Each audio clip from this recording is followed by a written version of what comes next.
maybe mid-September or so. I remember either reading or seeing you on another financial channel, and you were talking about there were the other opportunities outside of equities and stocks. Is this what you're talking about, of the different sleeves of maybe bonds, or what were you discussing? Yeah, so it's very important for investors to realize that an asset class that was really entirely uninvestable for 15 years is now investable, and that's the bond market. In turn, yields on bonds have jumped very significantly to the point where they're very attractive and they provide several benefits to client portfolios. Specifically, at these levels, owning bonds provides income.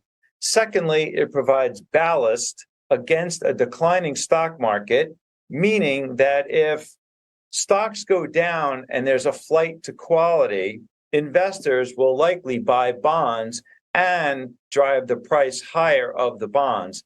And finally, the bonds provide protection against the slowing economy. So if the economy slows and interest rates go down, bonds, which work like a seesaw, as interest rates go down, the value of the bonds will go higher. What about credit? There's a private credit I'm thinking of. Today, there's that area of investment has gotten to be very enticing to a lot of investors. Are you involved, or do you like that area of private credit? There's a lot of different ways to participate in private credit. Our focus right now, and what we're aggressively buying and have been for several months, is very high-grade municipal bonds, where investors can basically buy bonds in the municipal market and earn 4.5% tax-free. 2 weeks ago, it was 5% tax-free. So if we're sitting down with a client and discussing the target returns over longer periods of time, let's say a client wants to double their capital in 10 years. So that means they have to earn 7% tax-free over that 10-year period.